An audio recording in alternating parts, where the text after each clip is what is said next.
ఆంధ్రప్రదేశ్లో మహిళా దినోత్సవ వేడుకల్లో పాల్గొనడానికి ఉప ముఖ్యమంత్రికి ఎలానూ తీరికలేదు. కనీసంగా తనకు ఫిర్యాదు చేసిన మహిళల విషయంలోనైనా ఆయన చొరవగా స్పందిస్తున్నారా అంటే ఇప్పటికే సుగాలి ప్రీతి వంటి వ్యవహారాలు ఆయన కోర్టులో ఉన్నాయి. తాజాగా హర్షవేణ ఉదంతం, రైల్వే కోడూరు జనసేన పార్టీకి చెందిన ఎమ్మెల్యే అరవ శ్రీధర్ మీద ఫిర్యాదు చేసినటువంటి బాధితురాలి ఎపిసోడ్ పవన్ కళ్యాణ్ వద్దే పంచాయతీగా మిగిలిపోయింది. కమిటీ వేస్తున్నాం, వారం రోజుల్లో రిపోర్ట్ వస్తుంది, రిపోర్ట్ రాగానే చర్యలు తీసుకుంటాం. ఇవి జనసేన పార్టీ అధికారికంగా చెప్పిన మాటలు. వారం కాదు, నెల మీద ఒక వారం గడిచిపోయింది. కానీ ఆ పార్టీ నుంచి ఎటువంటి స్పందన లేదు. కనీసంగా అరవ శ్రీధర్ లాంటి వాళ్ళ మీద చర్యలు తీసుకోవడానికి కూడా ఆ పార్టీ పూనుకున్న ఆనవాళ్లు లేవు. అరవ శ్రీధర్ ఇటీవల అసెంబ్లీ సమావేశాలకి పూర్తిగా డొమ్మా కొట్టేశారు. పార్టీ కార్యకలాపాల్లో పాల్గొనొద్దని ఆ పార్టీ ఆదేశించింది. అంతవరకు బాగానే ఉంది. కానీ ఒక ఎమ్మెల్యే మహిళను మోసగించి వేధించి అనేక రకాలుగా వెంటాడినటువంటి వైనం మీద ఆధారాలతో సహా బయటపడిన తర్వాత పవన్ కళ్యాణ్ మౌనంగా ఉంటే దాని మర్మం ఏంటి? తన పార్టీ ఎమ్మెల్యే మీద చర్యలు తీసుకోవడానికి ఏమాత్రం సిద్ధం కాకపోతే మహిళలకు ఎలాంటి సంకేతాలు ఇస్తున్నట్టు? ఇవన్నీ ఇప్పుడు చర్చనీయాంశాలు అవుతున్నాయి. ఇప్పుడు రైల్వే కోడూరు ఎమ్మెల్యేనే కాదు, కాకినాడలో మల్లాదిరాజ్ అనే మరో జనసేన పార్టీ నేత కూడా ఇదే తీరున తన భార్యను మోసగించి మరో మహిళతో తిరుగుతూ తన కూతుర్లను వదిలించుకుంటున్నటువంటి వైనం వైరల్ అవుతుంది. బాధిత పిల్లలు వీడియో రిలీజ్ చేసి తమ తండ్రి మీద ఆవేదన వ్యక్తం చేస్తూ పవన్ కళ్యాణ్ని సూటిగా ప్రశ్నిస్తున్నారు. ఇలా జనసేన పార్టీలోనే నాయకులు ఒక్కరి మీద చర్యలు పూనుకోకపోవడంతో మిగిలినటువంటి వాళ్ళంతా ఏమైనా తమ పార్టీ అధినేత తమను కాపాడుతారని భావిస్తున్నారా అనే అనుమానం కలగక మానదు. ఇలాంటి పరిస్థితి ఇప్పుడు ఆంధ్రప్రదేశ్లో చాలా విస్మయకరంగా మారుతుంది.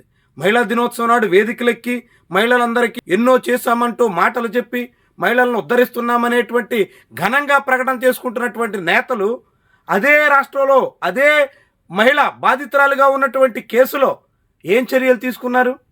చివరికి ఢిల్లీ వెళ్ళి బాధితురాలు ఫిర్యాదు చేసిన తర్వాత ఎస్సీ కమిషన్ స్పందించింది. రాజంపేట ఏఎస్పీ స్వయంగా విచారణ చేయాల్సి వచ్చింది.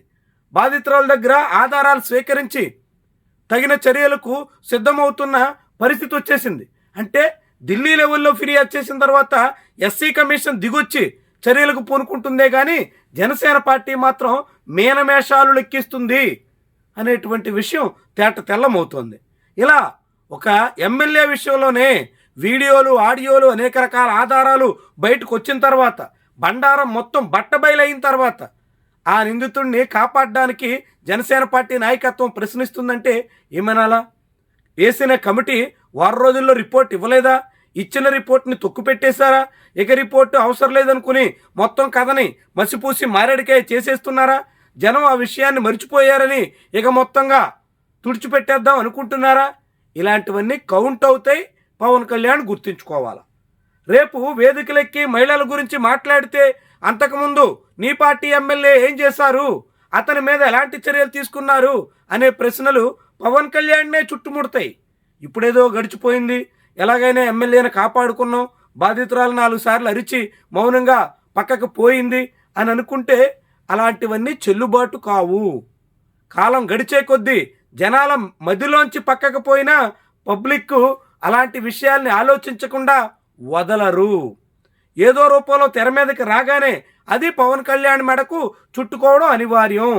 సుగాలి ప్రీతి కేసులో అరచి గీపెట్టి ఆఖరికి చేతులెత్తేశారు అనే అపప్రద ఇప్పటికే పవన్ కళ్యాణ్కు ఉంది.